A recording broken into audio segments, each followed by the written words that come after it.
This is a download from BBC Learning English. For terms of use, go to bbclearningenglish.com.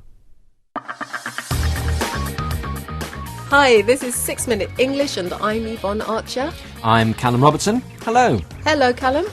In this week's programme, English words that are often mispronounced. Callum, can you explain mispronounced for us? Certainly, if you mispronounce a word, you don't say it correctly. You get some of the sounds wrong in that word. Very good. And is there a word that you often mispronounce, Callum? No, not really. I didn't think so.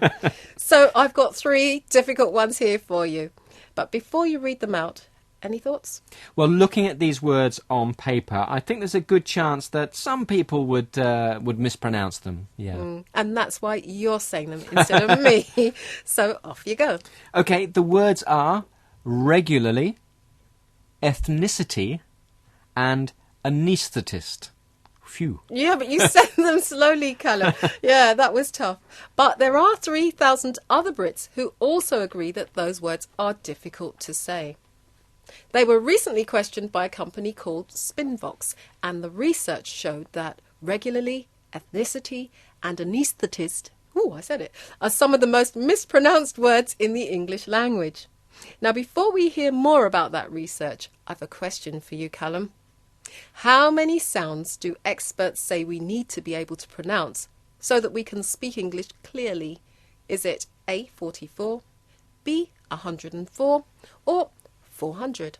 Well, I'm fairly confident on this, as I've just made a series about pronunciation. In British English, there's generally about 44 sounds that are needed to pronounce English words. So about 44, it's maybe a few more, but 44, that's my answer. Well, I'm not telling you. You'll have to wait until the end of the programme. Now, as we hear an extract from the BBC's Today programme on the most mispronounced words in English, try to find out which word was the most mispronounced. If you find statistics and ethnicity difficult to pronounce, it appears you're not alone. The Daily Mail says they're among the top 10 most troublesome words in the English language. Researchers who questioned 3,000 people found the most mispronounced word was phenomenon, followed by anaesthetist, Anaesthetist? and remuneration. Callum, which word was the most troublesome, the most difficult to pronounce? Well, that was phenomenon. Phenomenon. Phenomenon? Phenomenon?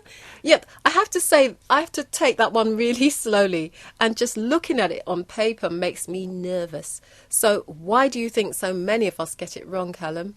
Well, of course, when we get nervous, we generally make more mistakes. But here, it's the mixture of the particular sounds that are in words. That's what causes the problems. So having the M and N sounds, the and in phenomenon, having them, so many of them, so close together, that makes it a difficult word to pronounce. And what about anaesthetist?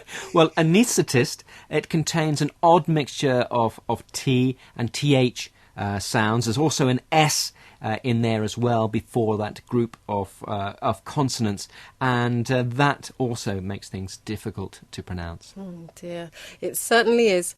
bbclearningenglish.com. Now, the newspaper that published those research results describes such words as tongue twisters. But I wouldn't call them tongue twisters, really, would you, Callum?